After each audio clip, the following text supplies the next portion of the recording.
श्री ओम नमः सिद्धेभ्यो। एस सुरासुर मणु सिंध वंदिदं दोदगादिकं ममलं हणमामि वढ्यमाणं तीर्थं धम्मस्य कातारं शेषे पुण्यतीर्थैः ससौ सिद्धे विशुद्ध भावे समणेयणानदंसं चरित तव वीर्यायारे ते सौवे समगं पतेगमेव पतेगं वन्दामि अवट्टन्ते अर्हन्ते मानुषे कृते किच्चारिहन्ताणं सेताळं तैणमो गणहराणम् अजावैवदाणं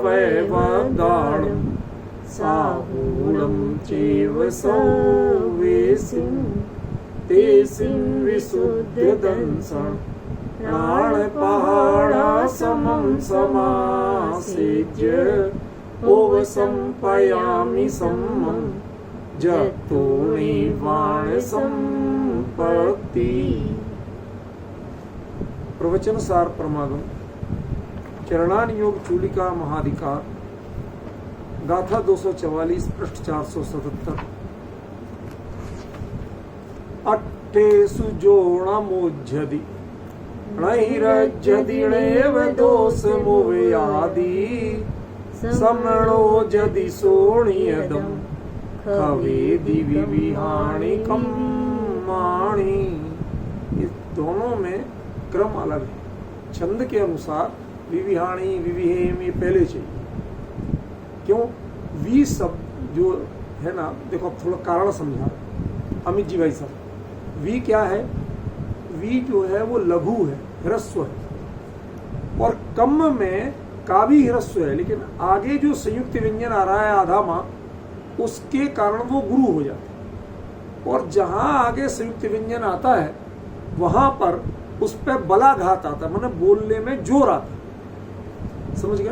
और छंद के अनुसार वहां पर ह्रस्व चाहिए, लघु चाहिए, और हो जाता गुरु। ख्याल में? तो ये अंतर पड़ता है टेक्निकली। ख्याल में? इसलिए वो मुझे उसी में लय आती है तो मैं लय के अनुसार बोल देता हूं, पर इसमें क्रम बदल रहा है। थोड़ा सा इसमें मैं अर्थ करूं उसके पहले 2 पॉइंटों पे आपके ध्यान दिलाना चाहता हूं। पिछली गाथा में था कम्मे ही बज्झति।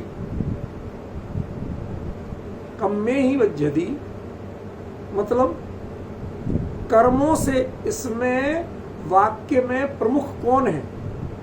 कर्म वाच्य में प्रमुख कौन होता है? कर्म। भाव वाच्य में प्रमुख कौन होता है? कर्ता की जगह भाव। ठीक है ना? और कर्तृवाच्य में प्रमुख कौन होता है? कर्ता।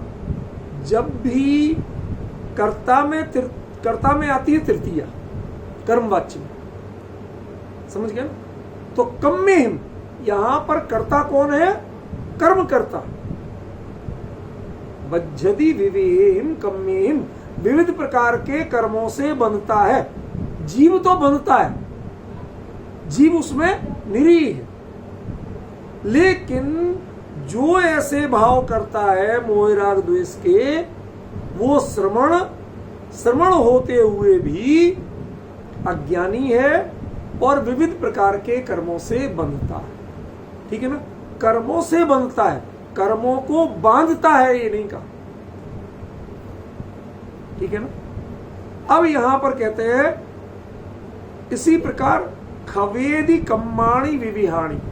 अब यहां पर उल्टा हो गया, बिल्कुल उल्टा हो गया। वहां पर कर्म में तृतीया थी। तृतीया माने कर्म करता था, सब्जेक्ट था, ऑब्जेक्ट नहीं था। लेकिन विविहाणी कम्माणी यहां पर कर्म में द्वितीया। द्वितीया माने वो कर्म है, वह ऑब्जेक्ट है, वो सब्जेक्ट नहीं, करता नहीं है, कर्म है। विपिन जी कुछ बात समझ में आ रही है मैं क्या कह रहा हूं, क्या बताना चाहता हूं? जो उन महामुनिराज के, जिनको यहां फिलहाल तो अज्ञानी कहा गया, लेकिन अब वो किस लेवल का अज्ञान है ये आपको बता चुके, इसलिए कम से कम आपको तो मुझे ज्यादा सफाई देने की जरूरत नहीं, किसी नए व्यक्ति को देना पड़ा तो बात दूसरी है, लेकिन सच्चे भावलिंगी महामुनिराज के जिनको यहाँ अज्ञानी शब्द से कहा, वो किस अपेक्षा से कहा था? छपक श्रेणी में असफल होने के मात्र इस अपेक्षा, ठीक है ना। तो क्या कहा कि वो जो भाव करते हैं, वो जो उनका अज्ञान है, माने छपक श्रेणी में नहीं चल सके। जैसे कोई व्यक्ति पहली बार में किसी चीज में, किसी ड्राइविंग में या किसी कार्य में सफल नहीं हो पाते, समझ गए, उसकी बात करते हैं, ठीक है। तो ये हमें थोड़ा सा समझना पड़ेगा। एक जरा भाई साहब, ये लोगों को आप लिख देना, आपको सार्वजनिक सूचना दे रहा हूं, ये जो स्क्रीन के आगे हाथ घुमाना, हिलाते, फोन हिलाते हिलाते ऊपर आना, ये सभा का तरीका नहीं। सभा में बिल्कुल एकाग्र चित्त होके बैठो, जिनको स्क्रीन पे रहना, वरना अपना वीडियो बंद करके सुनो। इससे डिस्टरबेंस होता है। आप लोग हिलाते ही रहते हैं उसको, तो मैं किसको समझूं? जब सामने श्रोता चंचल चित्त हो तो वक्ता एकाग्रता से कैसे समझाए? इसलिए जो इनको मेरे सामने रहना है, कल से उनकी जिम्मेवारी है कि वो बिल्कुल गंभीरता से बैठे, और जिनको नहीं बैठ पाना है तो वो सामने आने की कोशिश नहीं करें स्क्रीन पर। सुनो, ये कोई नाराजी नहीं है, पर सभा की एक मर्यादा होती है, उस मर्यादा को सिखा रहे हैं। ये कोई मेरा प्रतिष्ठा का सवाल नहीं है। तो मैं क्या कह रहा हूं, यहां पर विविहाणी कम्माणी खवेदी, वह विविध कर्मों का क्षय करता है। यहां पर कर्ता कौन हो गया? श्रवण। लेकिन पिछली गाथा में श्रवण विविध कर्मों के द्वारा बांधा जाता या बंधता है, लेकिन बांधता है नहीं कहा।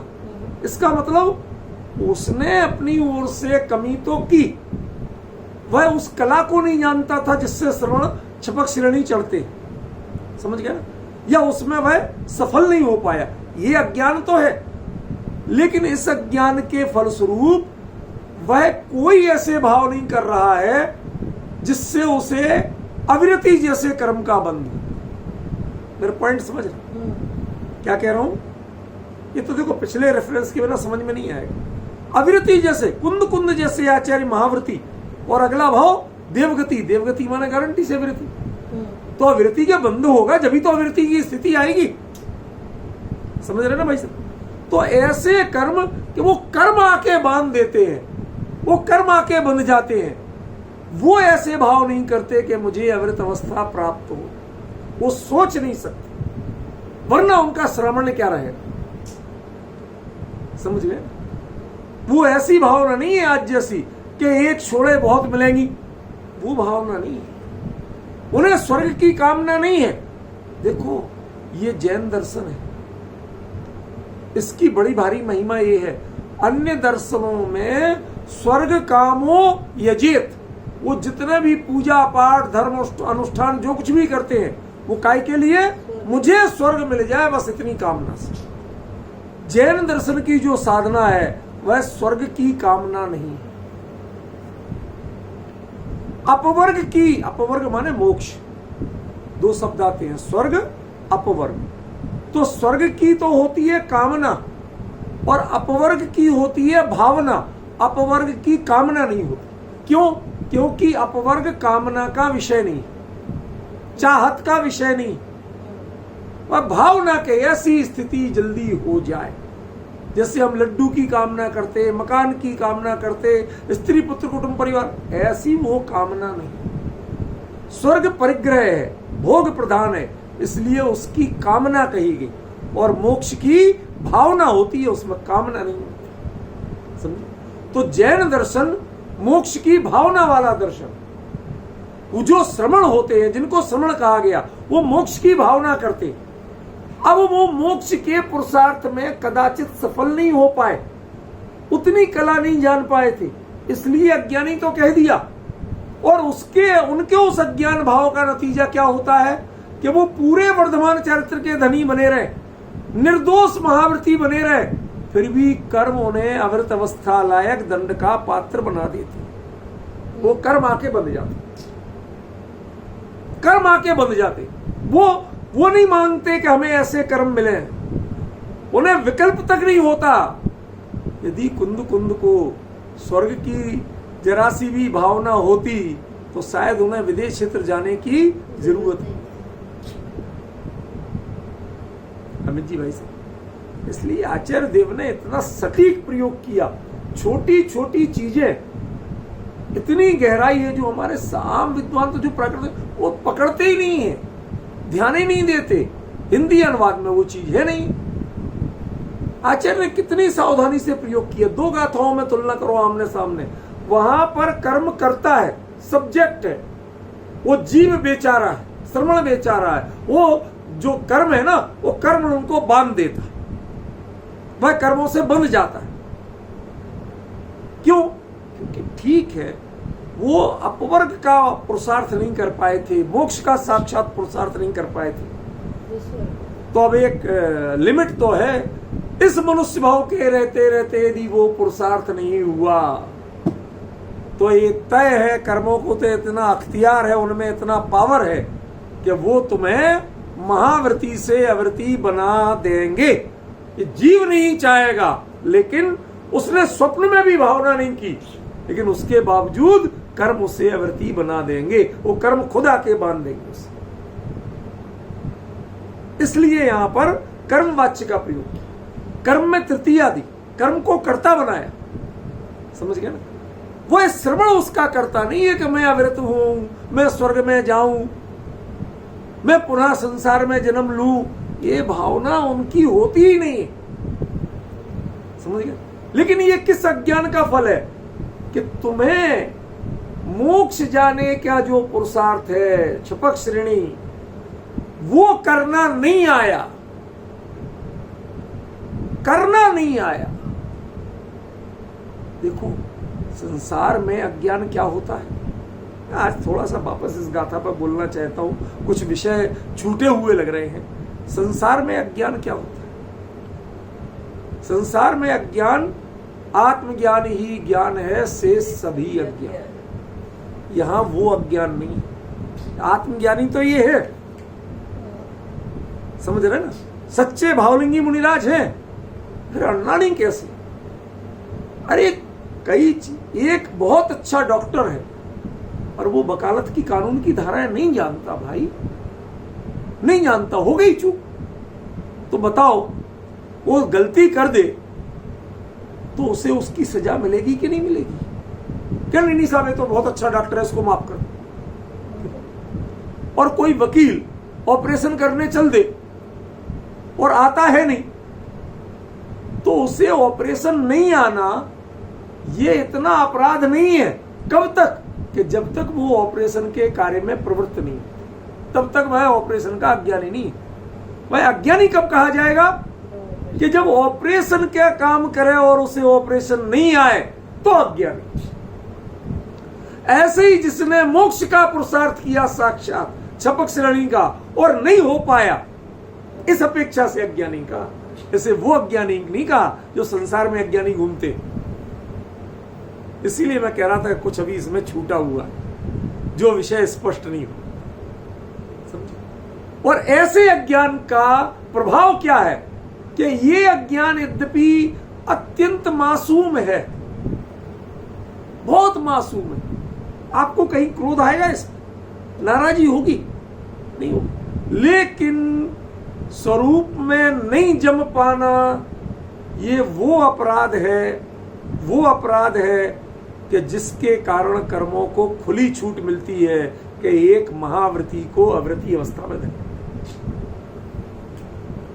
उसने नहीं चाहा, उसने कोई ऐसे भाव नहीं किए। देखो स्वरूप में नहीं टिकना, स्वरूपाचरण चारित्र उसमें नहीं रहना। भाई साहब जरा सोचो कि कितना बड़ा अपराध है जिन शासन में। आपने जो सीखा था, आयु रहते रहते आयु पहले पूरी हो गई और आप काम नहीं कर पाए। कहते तुम्हें पुरुषार्थ ऐसा करना है कि आयु बची रहे और तुम्हारा काम हो जाए। कल पे मत टालो भाई साहब, कल पे मत टालो। यदि आयु क्रम पहले जीत गया तो तुम लाख सोचते रहो, जितने चाहे व्रत करते रहो, जितनी चाहे समितियों का निर्दोष पालन करते रहो, फिर कर्म तुम्हें बांध के डाल देंगे। तुम्हें आयु कर्म से तेज दौड़ना है। मोक्ष जाने के लिए आयु कर्म से तेज दौड़ना है। शपथ श्रेणी आरोहण करने के लिए आयु कर्म से तेज दौड़ना है। आयु कर्म ना भाग पाए और तुम आगे पहुंच। कल पे नहीं टालना है, कर लेंगे। जल्दी जल्दी काहे की रे भैया, अभी तो जीना वर्षों। अरे जिनकी वर्षों की क्या, शताब्दियों सहस्राब्दियों पूर्वों की आयु थी। सिमंदर परमात्मा कोटि पूर्वनी आयु छे, गुरुदेव बोलते थे कि नहीं बोलते थे? क्यों विपिन जी? इतनी आयु होते हुए भी चपक श्रेणी आरोहण करके केवल ज्ञान के स्वरूप में मग्न होकर परमात्मा बन गए। ये नहीं देखा कि बाद में कर ले। यह पुरुषार्थ इंतजार करने का पुरुषार्थ नहीं है। कई घरों में होता है, घड़ी दिखाते हैं, अभी तो इतना टाइम है, समझ गए? अरे जिसको जिसकी इतनी भावना हो, उतावल नहीं कह रहा हूं, भावना हो, जब उसकी भावना है तो फिर घड़ी नहीं देखी जाती, समझ गए? कई बार होता है किसी के मनपसंद की चीज जब किचन में बन रही हो तो कई बार होता है कढ़ाई से उतरते उतरते वो गर्म होती है, जल जाएंगे, सब कुछ है, ऐसे लेके ले जाएंगे, आधी भूखी खाई, मुंह जल गया, उसके बाद। लेकिन वो लेडीज, अब देखो दो तरह की रिएक्शन होते, वो आपको प्रताड़ना भी देती, अरे तुम सब्र तो कर लेते, लेकिन खुश भी होती है कि मैंने आज इतने मन की चीज बनाई कि इनके सब्र का बांध टूट गया। देखो उसी में हर्ष है और उसी में डांट है। वो मुंह जल गया, इस पर ज्यादा दुखी नहीं होती। मुंह जलने की कीमत पे भी इसने हाथों हाथ लेके खाया,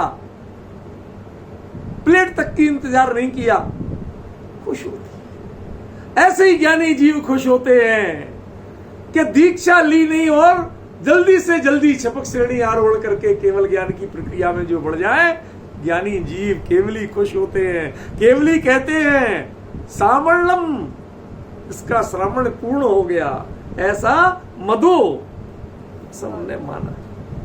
अब समझ में आ रहा है एक एक शब्द का अर्थ, क्या कहा आचार्यों ने, क्यों कहा आचार्यों ने, किस शब्द के पीछे क्या गहराई है। ये आनंद वास्तव में भाई साहब पांडित्य में नहीं, जो भक्त बनने में आनंद है, जो पिपासु बनने में आनंद है, वो पंडित बनने में नहीं है। जो अपने को सीख के खुशी लेने में जो आनंद है, वो दूसरे को सुना के और तालियां बजवाने में। कल में लोग भौतिक उपलब्धियों पे तालियां बजवाना चाहते हैं। अरे आपका पूरा रोम रोम नाच उठे, एक भाव समझ में आ जाए, ये पात्रता प्रकट करो। कल में केवली मानने को मजबूर हो जाए कि हाँ ये पुरुषार्थ है, ये चीज है, इसको ये पसंद है। तुमने मुनि दीक्षा काय के लिए थी, अपूर्ण भव कामिणो, उन्होंने दूसरा भाव मुझे नहीं चाहिए। तो अभी तो बहुत आयु कर्म था, कहते मुझे क्या पता, मैं आयु कर्म का ज्ञाता थोड़ी, आयु कर्म जानने में गया ही नहीं था। मुझे तो प्रति क्षण अगला समय मेरे को मिलेगा या नहीं मिलेगा, ये आशा नहीं रखना। तुम एक समय के लिए मैं छदमस्त नहीं रहना चाहता, एक समय के लिए छदमस्त नहीं रहना चाहता, परिपूर्ण पुरुषार्थी चाहिए। ऐसी भावना से जो आगे बढ़ते हैं और कदाचित उसमें अटेम्प्ट में सफल नहीं हो पाए, क्या मानते हैं कि किसी ने मुझे फेल कर दिया? अपना अज्ञानी तो मानेंगे, कहीं ना कहीं मेरे से चूक हुई, कोई ना कोई मेरी कमी रही, नेक्स्ट टाइम मैं इंप्रूव करूंगा। लेकिन इस समय कौन है आप? अज्ञानी है ना। इस भाव का अज्ञानी कहा, ये अनपढ़ अज्ञानी नहीं कहा, ये मिथ्या ज्ञानी नहीं कहा। ये एक बात कर्मों से बंधता है, कर्मों से बांध देते हैं, वो नहीं बांधता है कर्मों को, वो नहीं बुलाता। उसके भाव में अवृत्ति का भाव ही नहीं है, उसके भावों में तो पुनर्भाव का भाव ही नहीं है। पुरुषार्थ की जाति में कमी है, भावना में कमी नहीं। आज इस पॉइंट को यदि पचा गए तो बहुत बड़ी उपलब्धि हो गया। क्या इस अज्ञान, ये अज्ञान भी इतना महनीय है, इतना महनीय है, स्पृहणीय है। स्पृहणीय माने जिसको सारी दुनिया चाहे कि काश ऐसा हमें मिल जाए। समझ गए? ये अज्ञान भी स्पृहणीय है, ये अज्ञान तिरस्करणीय नहीं। इसका तिरस्कार वो जीव तिरस्कार करे तो करे, हमारे द्वारा तिरस्करणीय नहीं। विपिन जी, कितना बड़ा अंतर पड़ा। ये आप नहीं बोल सकते कि अज्ञानी है, वो आपके लिए कितना मासूम अज्ञान है। छपक श्रेणी का पुरुषार्थ करने चले थे और पहले अटेम्प्ट में सफल कदाचित नहीं हुए, 99% पे रह गए। कोई बात नहीं, 99 तो हमने तो जिंदगी में देखी ही नहीं। समझो, आपको बहुमान आए, लेकिन ज्ञानियों की दृष्टि में अपना ज्ञान अक्षम्य है और कहते हैं वस्तु व्यवस्था में, प्रकृति के न्यायालय में घूसखोरी नहीं चलती। इसलिए तुमने अज्ञान किया तो उसका नतीजा विवेम कम्मेम बज्जति, अनेक प्रकार के अविरति जैसे कर्म आके तुम्हें बांध दे। स्वरूप में नहीं, मुनि बन के भी स्वरूप में नहीं समा जाना, नहीं टिक जाना, बार बार लौट के आना, ये बार बार प्रमुख गुण स्थान होना, ये इतना बड़ा अपराध है। कभी लगा था इतना बड़ा अपराध है कि अविरति जैसे कर्म तुम्हारे ऊपर शेर होते, कहते नहीं कर पाए, अभी देखो अभी बांधता हूं इसे। समझ गए? इंतजार करते।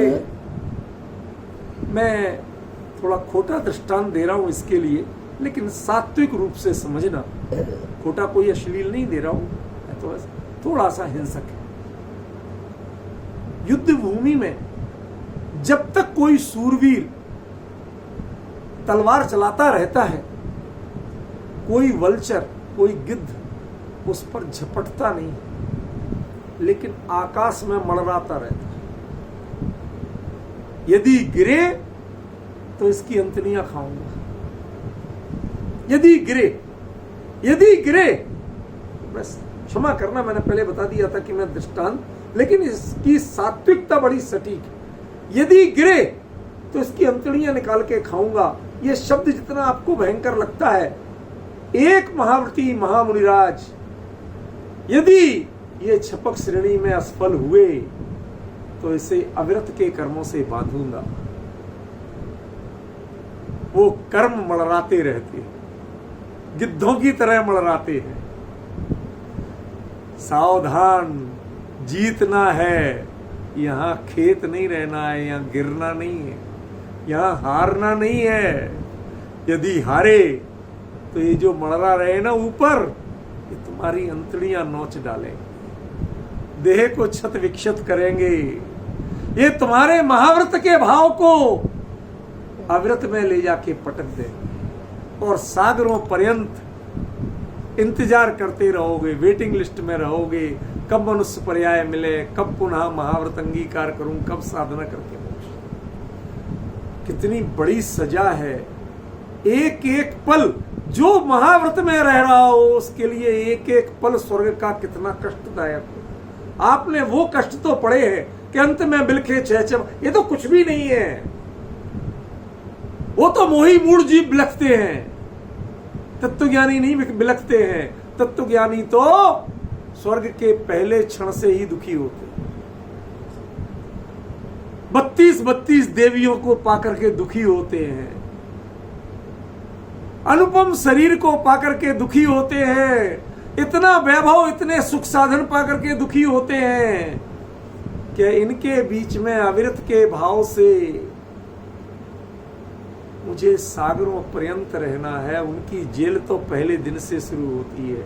जो भोग के आकांक्षी होते हैं वो अंत में 6 मास बिलखते हैं, जो योग के साधक होते हैं वो तो स्वर्ग में पहले दिन से बिलखते हैं। समझ में आया। अद्भुत विषय है, आनंद लो इसका भैया। मैं कैसे बताऊं आपको। हमारे एक मित्र का आज फोन आया, साथी रहे हमारे, पढ़े भी। कहते कि दीप जी, प्रतिदिन आपके प्रवचन सार का व्याख्यान में सुन रहा हूं, क्या विषय आप बताते हैं, कैसा उसमें से अर्थ करते हैं, रोज सुनना। कहते आज नहीं रहा गया तो मैं आपको बता रहा हूं। समझे? ये चीजें कहां रखी, इस नजरिए से देखा ही नहीं। सोचिए, आज तक स्वर्ग में क्या देखा था? अंत के 6 महीने जो मालाम गई मुरझाए रे, हैं? शोक करता तन गिर पड़ो फिर उपजो। सब ये चीजें आपने सोची, ये तो घोर अज्ञानियों के भाव हैं। जो योगी हैं, साधक हैं, महामुनिराज हैं, उनको तो स्वर्ग पहले दिन से कंटाला लगता है। समझ गए? इसलिए कह रहे बज्जती भी ध्यान रखना, ये बलचर घूम रहे हैं चारों ओर, उनका तो यही काम है, उनका दूसरा कोई काम नहीं। वो प्रकृति पर्यावरण की शुद्धि ऐसे ही करते हैं, वरना महामारी फैल जाए युद्ध के बाद। ऐसे ही ये मुनि धर्म में महामारी फैल जाए, यदि कोई आत्म साधना करने नहीं चाहे, देह की साधना करना चाहे, इसलिए वो कर्म बांध के स्वर्ग में ले जाते हैं। लो, यहां पर व्रत होते ही नहीं और तुम व्रतों का स्वरूप बिगाड़ नहीं पाओ। वेट करो, सोचो, भावना भाव, इतनी प्रबल भावना भाव, इतनी प्रबल भावना भाव कि आगे जो मनुष्य भाव मिले तो 8 साल निकलना मुश्किल हो जाए। क्या कह रहा हूं सचिन? 8 साल निकलना मुश्किल हो जाए, क्योंकि 8 साल के पहले तो व्रत अंगीकार नहीं हो सकता। 8 साल निकले नहीं और घर छोड़ के चल दिए।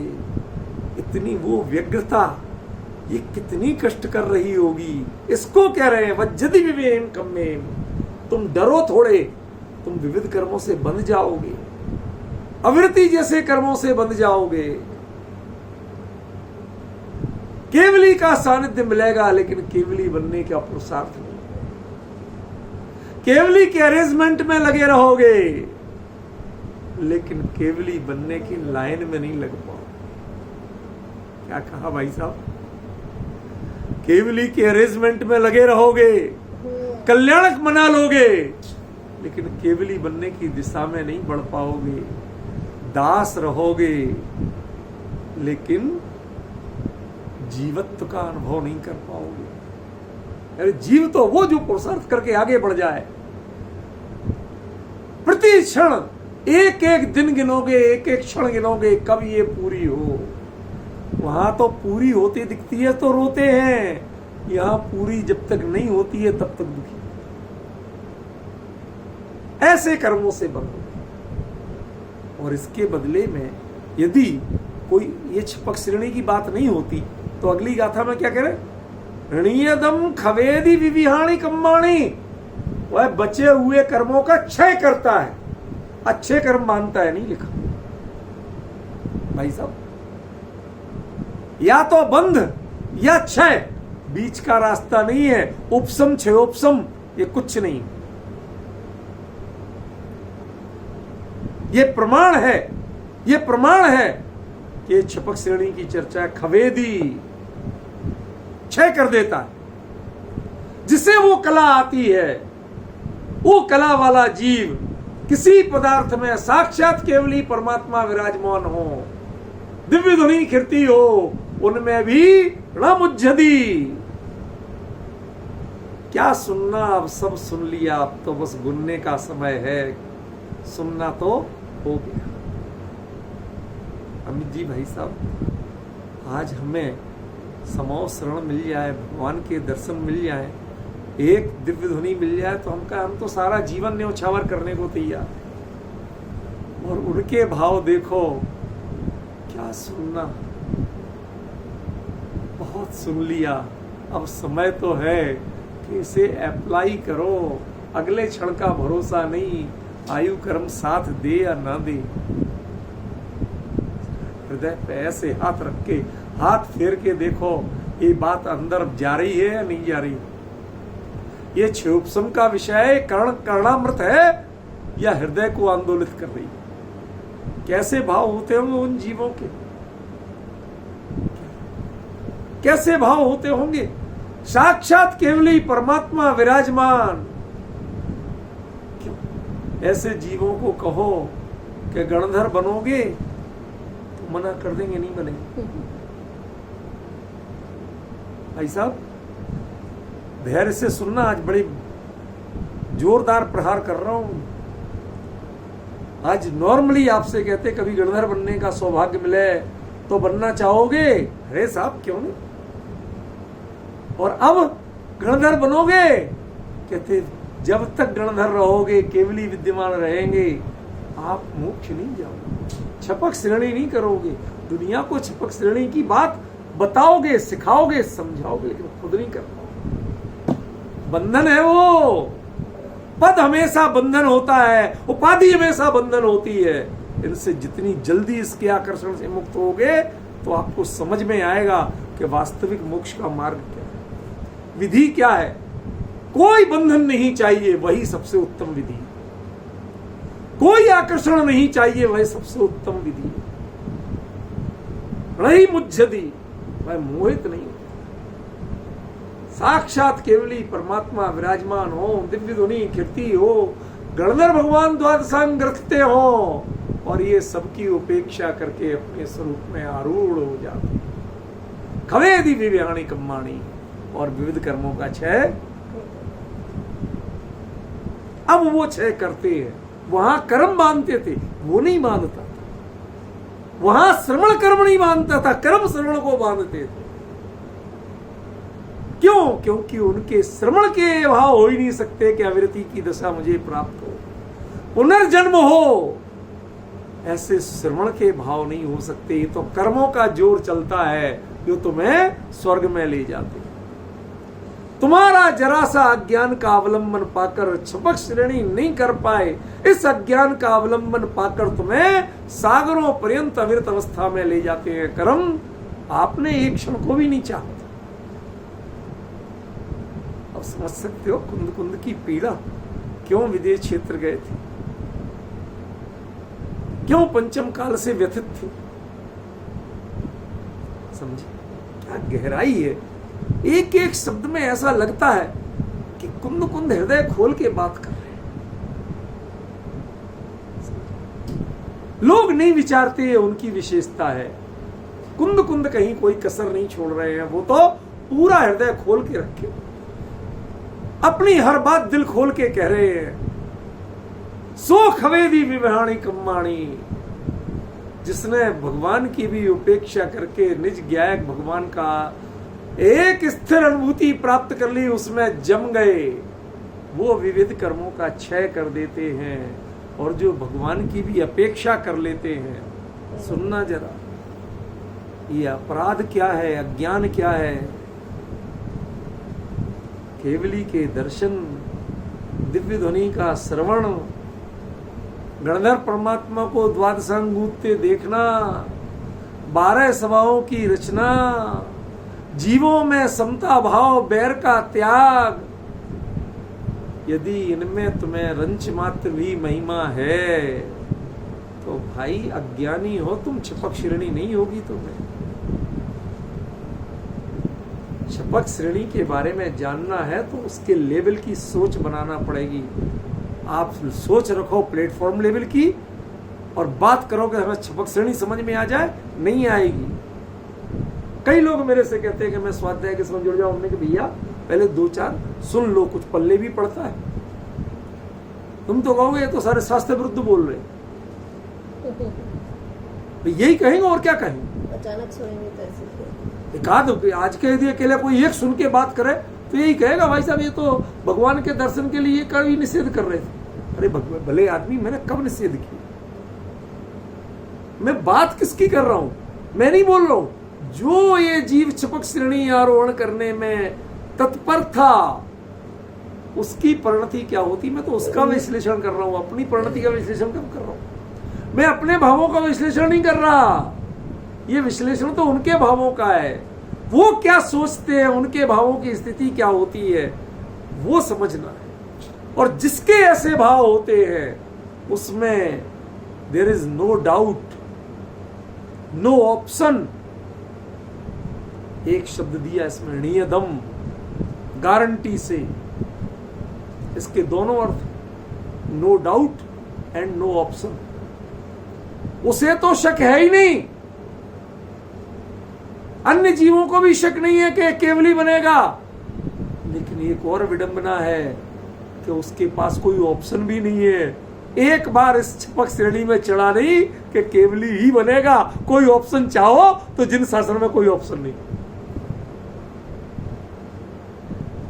विपिन जी, मतलब ऐसा आनंद का विषय कि जिसमें जैसे तैरते हैं ना, तैरते हैं तैराक आराम से पानी में, दूसरे तो डूबने के डर से घबराते हैं और वो इंजॉय करते हैं। क्या ऐसे इस जिनवाणी के एक एक शब्द में जो इंजॉय है, शब्द भी बड़ा सुंदर है। ये अंग्रेज भी थोड़े बहुत ज्ञानी मालूम होते थे। वो कहते जॉय, आनंद इन, वो अंदर मिलता है, बाहर में नहीं मिलता और पदार्थों में नहीं मिलता। हम इंजॉय किसमें ढूंढते, लेकिन अंग्रेज भले आदमी शब्द तो सही लिख गए लेकिन सी अर्थ नहीं सीख पाए। उन्होंने सारा जॉय, सारा आनंद पर पदार्थों में ढूंढा, स्वयं में नहीं ढूंढा। जबकि शब्द सही लिख गए, इन जॉय। आपको यदि आनंद चाहिए तो अंतर्मुखी हो, बहिर्मुखी होगे तो आनंद नहीं मिलेगा, सुख नहीं मिलेगा।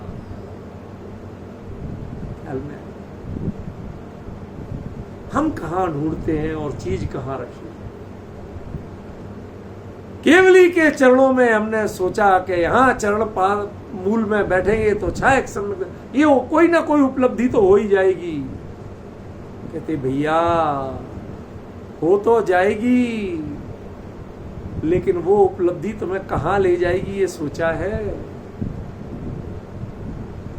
छाया सम्यक दर्शन केवली के पादमूल से मिलता है, लेकिन छपक श्रेणी में केवली का पादमूल सीधे काम नहीं करता, सीधे काम नहीं करता ही करता। उस समय उसका कोई रोल नहीं होता। जीव को वो पात्रता उनके पादमूल में जाने के बाद मिलती है प्रायः, लेकिन वास्तविकता ये नहीं है। वास्तविकता ये है कि ये पुरुषार्थ केवली से भी विमुख होने पर ही जीव कर पाता है। स्वरूप की सन्मुखता इतनी प्रबल हो कि केवली का स्मरण, जिन्होंने स्वरूप को समझाया उनका स्मरण भी जहां कंटाला लगने लगे।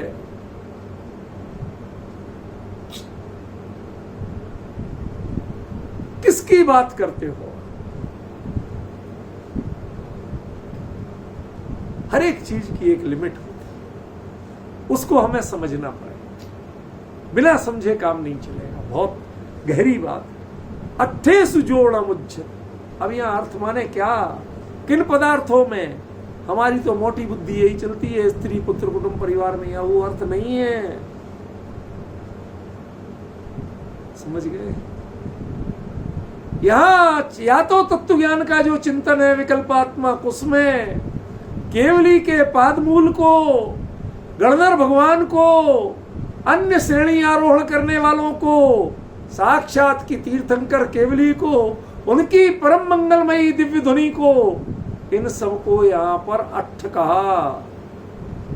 ये वो अर्थ हैं जिनमें आपको मोहित नहीं होना है, जिनमें आपको राग नहीं करना है। यदि छपक श्रेणी चाहिए तो, यदि तुम्हें विविहाणी कम्माणी खवेदी, तुम्हें गारंटी से विविध कर्मों का क्षय करना है, योर अटेंशन प्लीज।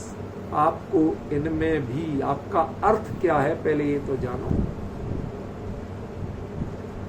इस गाथा में अर्थ का अर्थ क्या है? ये चीजें तो है अर्थ और बाकी सभी है अनर्थ। समझ में आया? यदि आप कोई भी इसका और मीनिंग निकालते हो तो इस गाथा का अर्थ नहीं कर सकते, भटक जाओगे। रणरज्जति, और रणरज्जति नहीं कहा, रण ही रज्जति, बिल्कुल कतई राग नहीं करता, उसमें मजा ही नहीं आता, दिव्य ध्वनि अच्छी नहीं लगती, शब्द सुनना जरा रण ही रज्जति, केवली की ओर टकटकी बांध के देखना अच्छा नहीं लगता, बल्कि केवली जिसे देख रहे हैं वहां देखने की प्यास भड़कती है। जब ये प्यास भड़कती है तो केवली की ओर देखना अच्छा नहीं लगता, दिव्य ध्वनि में गायक की चर्चा सुनने में मन नहीं लगता। विचार करो क्या कह रहे हैं, रण रज्जति का अर्थ क्या है? मन नहीं लगता। अरे या तो मिथ्या दृष्टि जीव के तीव्र मिथ्यात्व का उदय हो तो जिन वचनों में मन नहीं रमे, या स्वरूप में समाने की इतनी धगस बढ़ गई हो कि जिन वचनों में मन नहीं रमे। दो ही रास्ते हैं, या तो तीव्र संसार का या तद्भव मोक्ष, बीच वालों की चर्चा नहीं। जिन वचनों में मन बाकी को तो रमाना ही पड़ेगा, वरना अपात्र कहलाओगे। लेकिन दो जीव हैं जिनका जिन वचनों में मन नहीं रमता, या तो मिथ्यात्व का इतना तीव्र उदय हो कि हमारे यहाँ कहते हैं मिथ्या दृष्टि जीव को आत्म इतना सुहाए, क्या ऊंघ है क्या लड़ मरे क्या उठ घर को जाए। बुंदेलखंडी की भाषा की कहावत है, आत्म इतना सुहाए, उसे आत्महितकारी बात अच्छी नहीं लगती। चर्चा हो रही है आत्महित की और वो या तो पड़े पड़े ऊंघता है या लड़ मरे है। तुमने ऐसा क्यों बोला पंडित जी, ऐसे कैसे हो सकता है? लड़ मरे। और ज्यादा हो लोग कहे यार क्यों डिस्टर्ब कर रहे हो, अच्छा ठीक है हमें नहीं सुनना, हम ऐसी गलत बातें नहीं सुन सकते, घर को चला जाए। ऐसे जो जिन वचनों का उपेक्षा भाव करता है, उसमें जिसको रुचता नहीं है, या तो तीव्र मिथ्यात्व के उदय में नहीं रुचता, या जो मोह का सर्वनाश करने के लिए अंतिम पुरुषार्थ कर रहे हैं उनको नहीं रुचता। बाकी सबको तो रुचता ही है। क्या ने किसमें नहीं रज्जति? साक्षात केवली परमात्मा।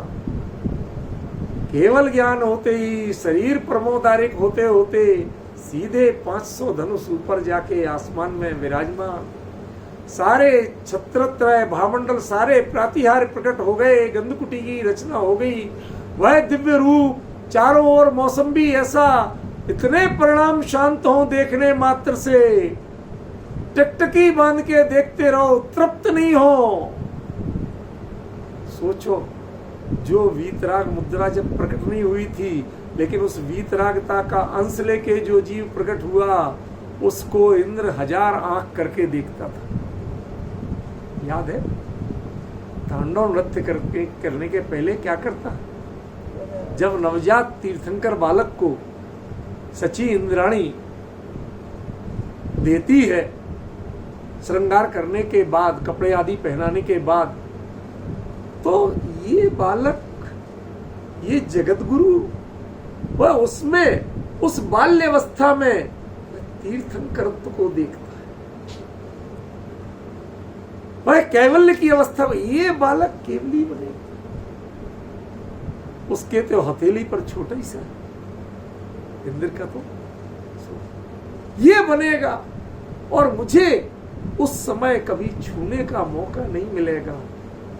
जब केवली बनेंगे, जिनको हम कभी छू नहीं पाएंगे पूरे जीवन, उनको हम छू रहे हैं, ऐसा हाथ पे लेके रोम रोम पुलकित होता है, 1000 आंख करके देखता है, तृप्त नहीं होता। कहां से वीतरागता प्रकट होगी, कौन से अंग से प्रकट होगी, कैसे ले लेगा, ढूंढता है उनमें।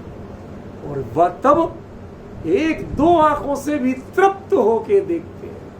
आंख खोल के देखा, आंख बंद करके तृप्त हो जाता है। लेकिन ये तृप्ति भी, ये राग भी, ये रज्जति का भाव भी, जिसको कंटाला लगता है और अपने स्वरूप में जाने की धगस इतनी प्रबल हो जाए कि भगवान अब बस करो, बस करो, अब आपको नहीं देखना, आपकी बात नहीं सुनना, अब तो जो आपको देख के मैंने समझा है और जो आपके वचनों से समझा है उसे जीवन में उतारने का समय है। अब आपको देखने और आपकी बात सुनने का समय है। ये अमित जी हमारे बहुत ज्ञानी आत्मा है। ये अनाउंसमेंट करवाती है रेलवे का, फला ट्रेन इतनी देर में इस नंबर प्लेटफॉर्म पे आ रही है। फिर दर्शन करवाते हैं, फला ट्रेन इस नंबर प्लेटफॉर्म पे लग रही है। फिर बोलते हैं फला ट्रेन इस नंबर प्लेटफॉर्म पे लग चुकी है। फिर कहते हैं जाने के लिए तैयार है। इतना बताने के बाद भी जो अनाउंसमेंट सुनता रहे और ट्रेन पे नहीं बैठे तो रेलवे उसके टिकट का पैसा वापस नहीं करती। बहुत चतुर, इसीलिए इनको महाज्ञानी कहता हूं। बहुत चतुर। किस बात के पैसे? वहीं खड़े थे, सामने ट्रेन थी, 10 बार अनाउंसमेंट किया, सब वही तो सुन रहा था मैं। अरे वो अनाउंसमेंट सुनते रहने की चीज नहीं थी, सुन के जानो और अप्लाई करो, जाके बैठ जाओ। अब वो क्या अनाउंसमेंट, अब क्या सुनना? जिस ट्रेन में बैठना था उस ट्रेन को जान लिया, अपनी सीट पे बैठ गए। अब अनाउंसमेंट क्या हो रहा, क्या सुनना? होता रहे, अब तो पहुंचे ही जाएंगे। समझ गए ना? ऐसे ही जिन्हें भगवान की वाणी भी इस लेवल पे आके रुचती नहीं है, उस पर राग नहीं होता, सुनने का मन नहीं करता, उपयोग नहीं जाता, बल्कि उस वाणी में जिस तत्व को बताया गया था, जिस तत्व को समझा था, उसमें रमने का मन हो जाता है, टिकने का मन हो जाता है, जमने का मन हो जाता है। दूसरी चीज भगवान की चर्चा भी जिनको नहीं सुहाती है। अद्भुत बात है भैया। नहीं रज्जदी रेव दोष मोवे आदि, दोष को भी प्राप्त नहीं। किस दोष को? दोष माने मिस्टेक, द्वेष।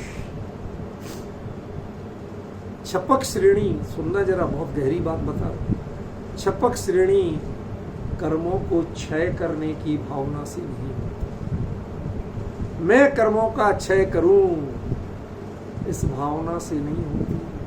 मैं कर्मों से मुक्त बनूं इस भावना से नहीं होती। क्यों? इस भावना में कर्म दृष्टि विद्यमान है।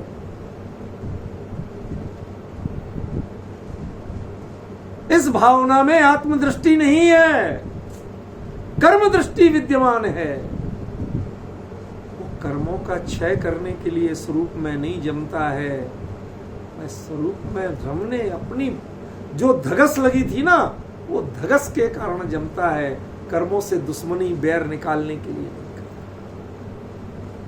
कई लोग मंदिर में जोर जोर से पूजन इसलिए करते हैं, एक तो होता है मग्न होके, तन्मय होके, और एक जो दूसरा है ना, उसकी पूजन में विघ्न पड़ता। सब तरह के लोग होते हैं, सारी दुनिया देखी। अब आप ध्यान रखना कि आप द्वेष के भाव से कर रहे हो तो आपको उसी समय तीव्र दर्शन मोह का बंध होगा। तीव्र दर्शन मोह का बंध होगा। भगवान की पूजा करते हुए सोचिए जरा, भगवान की पूजा करते हुए यदि उन पर, दूसरे पर द्वेष का भाव है तो वो पूजा के शब्द दर्शन मोह के बंध के कारण होंगे। आप, अरे साहब हम तो भगवान का गुणानुवाद कर रहे थे। शब्दों से ना बंद होता है, ना शब्दों से मोक्ष होता है। बंद और मोक्ष तो आपके परिणामों से, परिणाम खोटे थे आपके, शब्द खोटे नहीं थे। शब्द पवित्र बने रहे, इससे कुछ नहीं होता। पवित्र परिणाम होना चाहिए, पवित्र अभिप्राय होना चाहिए। हमने सारे शब्द में और क्रियाओं में पवित्रता ढूंढना शुरू कर दी, हमने भावों की पवित्रता ओझल कर दी। यहां आचार्य कहते हैं रेव दोष मोह आदि, किसी कीमत पर वह द्वेष को प्राप्त नहीं होता। यदि आपको कर्मों का क्षय करने का भाव है तो छपक श्रेणी नहीं होगी।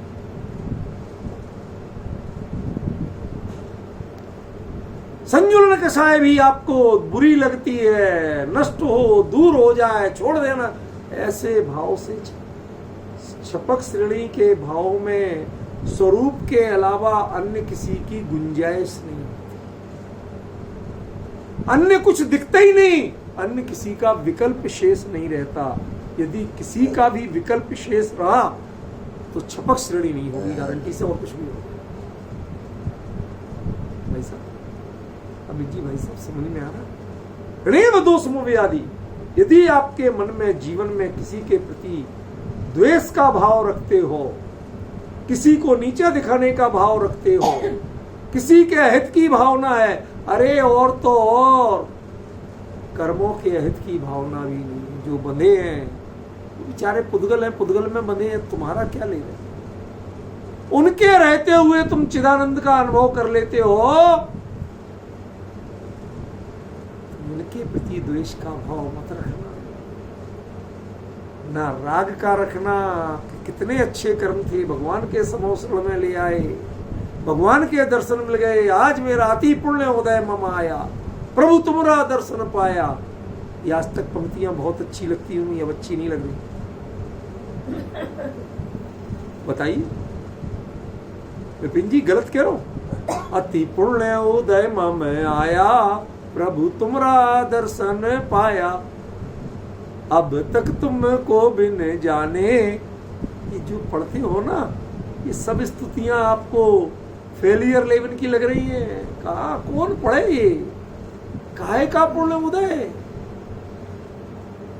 कर्म के, पुण्य कर्म के उदय में भी राग नहीं। जो कर्म, जो पुण्य का उदय तुम्हें केवली के पादमूल में ले आया, उसके लिए वोट ऑफ थैंक्स नहीं बचना चाहिए आपके परिणामों। क्या कह रहे हैं? किस लेवल की बात है? छपक श्रेणी के परिणामों को जानना है। इतना उत्कृष्ट पुण्य कर्म जो आपको दिव्य ध्वनि सुनने का योग दिला रहा है, जो केवली के पादमूल में ला रहा है, समोषण में लाके आपको खड़ा कर दिया, उस कर्म के प्रति भी राग नहीं, और जिसने स्वरूप में नहीं समाने दिया, उस कर्म के प्रति भी द्वेष नहीं।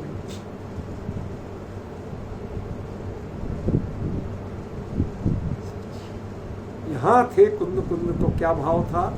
इसी भाव से मोक्ष ना जाए, लेकिन उसमें कर्म क्षय हो जाए, दूसरा जन्म नहीं लेना पड़े।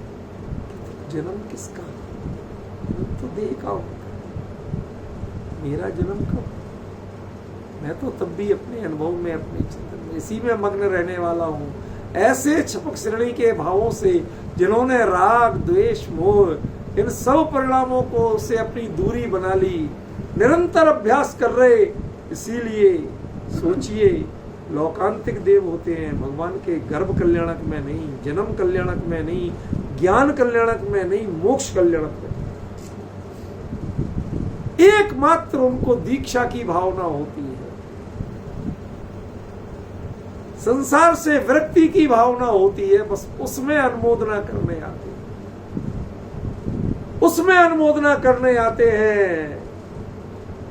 क्यों? क्योंकि भैया हमें अब यही चाहिए, तो कोई हमें भी ऐसे परिणाम मेरे हो, कहीं कच्चे ना पड़ जाए उस समय, तो कोई मुझे स्थितीकरण करने आ जाए। मुझे स्थितीकरण करने वाले मिले तो वैराग्य के लिए मिले, संसार के लिए ना मिले। ऐसे देवों में पहुंचे कुंद कुंद आचार्य देव कि तीर्थंकरों के कल्याणक मनाने का भी भाव, दीक्षा कल्याणक मनाने भी नहीं आते, वो पालकी नहीं उठाते हैं। सुन लो आप, पालकी नहीं उठाते हैं, कोई विधि नहीं करते हैं, मात्र इतना करते हैं कि प्रभु आपने जो ये संसार त्याग कर स्वरूप साधना का भाव लिया, हम आपके इस भावना की अनंत अनंत अनुमोदना करते हैं। ऐसी दृढ़ता परिणामों की, ऐसी स्थिति हम भी शीघ्र से शीघ्र प्राप्त करें, आप जैसे चरण वंदना करके चले। दीक्षा कल्याणक भी नहीं बनाते, केस लॉन्च नहीं देखते, कुछ नहीं करते, वो उस वैराग्य के भाव की अनुमोदना करते हैं, देह की क्रिया की अनुमोदना नहीं। समझ? किसी में राग, द्वेष, मोह कुछ नहीं कर। एक अपना लक्ष्य याद है, और उस लक्ष्य के लिए भी, तीन लोक के नाथ के लिए जीवन में कभी तो जाना ही था, एक बार पहुंचे बस। जब प्रभु ने संसार त्याग कर तीर्थंकर बनने की, केवली बनने की प्रक्रिया, जीवन में निर्ग्रंथ पने की प्रक्रिया शुरू की, उस समय उस परिणाम की अनुमोदना करने पहुंचे। उसके अलावा किसी कल्याण, पांचों कल्याणकों से कोई मतलब नहीं। सब इंद्र मनाते हैं लेकिन लोकांतिक देव नहीं। वो जबकि पांचवा ही सुन, उससे ऊपर के भी कदाचित आए जाएं मनाएं, लेकिन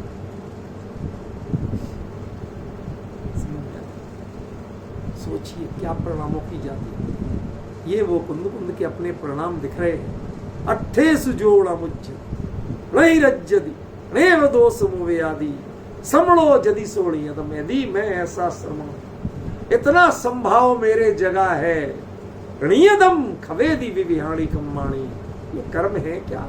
रह ले, किसी को 2-4 दिन रहते, किसी को 2-4 सागर रह ले, कर ले मौज, लेकिन मेरे को इनसे फर्क पड़ने वाला नहीं है। मैं तो गारंटी से इनको क्षय करने वाले। ये भाव, ये गहराई कौन करे? छपक श्रेणी नहीं ले पाए उनकी चर्चा है ये। जो छपक श्रेणी ले गए उनकी चर्चा नहीं है, लेकिन छपक श्रेणी का मर्म समझ गए कि किन भावों से होती है।